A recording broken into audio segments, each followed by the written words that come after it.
As a Navajo individual, I've always heard the stories of the Skinwalkers. Some have experienced it, whereas some have heard its screeching sound in the light of day. I didn't think it was a rumor, but I also didn't fully believe in the existence of one. After all, if there's anything the people of my town were good at, it was making their own weird phenomenons. But this one event happened to my aunt that compelled me to believe in them. And now if you ask me, Skinwalkers do exist. They are real. I was around 12 years old and lived in a rural settlement on the Navajo reservation. My aunt's house was located in the same locality but nearer to the forest than ours. It was a Wednesday night, and my aunt and two of her brothers were chilling at home. They lived with my grandparents but weren't there the night of the accident because they'd left for the city center to attend a chapter house meeting. Since we lived in a poor town, it was usual for us to be out of electricity for hours. That happened this night. The power had been out for around 3 hours and they were all getting ready for bed. Just as they were about to doze off, they heard unusual noises from the front door.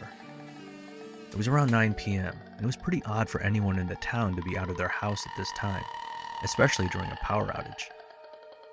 My Uncle Jeff was the oldest among them, so he went out to check what was happening, and what he saw next made his jaw drop. He explained that he saw a tall and broad dark figure near the truck, which was shocking because their closest neighbors were miles away.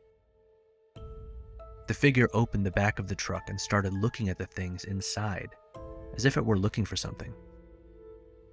They knew they were in danger and decided to protect themselves, so my Uncle Jeff took hold of his rifle and headed for the truck. Others followed behind him. He quietly positioned himself against the front door and flung it open. The moment the door opened, he pulled the trigger, but nothing happened.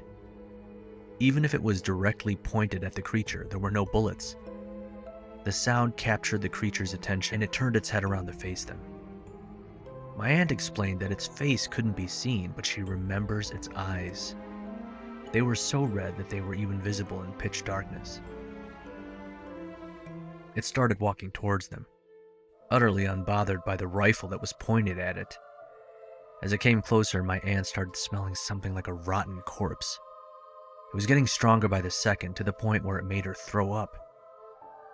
Its face also became much more visible, and Uncle Jeff described that it was distorted, with a resemblance to a dog and a bear.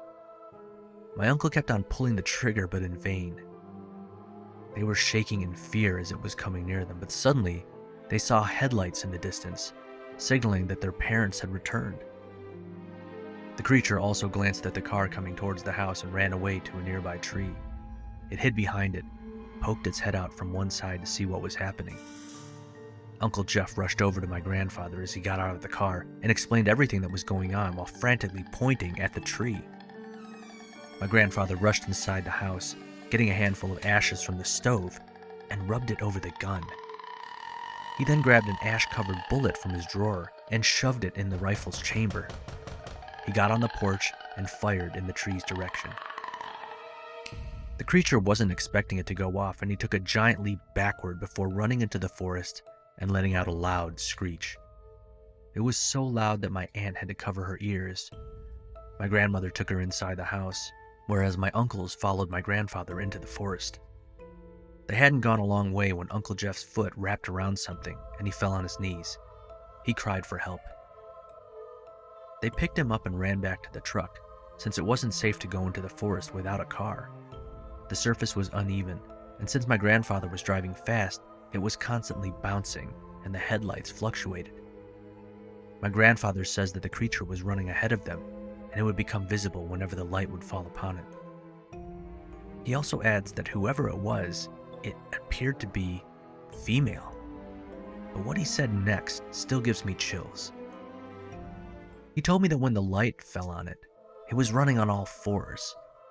Its legs were strange and its toes were twisted. It was wearing a white overall which was covered in dirt and what apparently looked like blood. The creature made brief eye contact with Uncle Jeff, and everything around him stopped. It felt as if he was being consumed into those scary red eyes. The creature grinned while maintaining eye contact with my uncle. He explained that its teeth were broken and there was blood dripping down its mouth. My grandfather pressed a foot on the accelerator in order to hit the woman thing, but it let out another horror-stricken scream and started leaping away. My uncle came out of his trance, and they were back to chasing the deadly creature.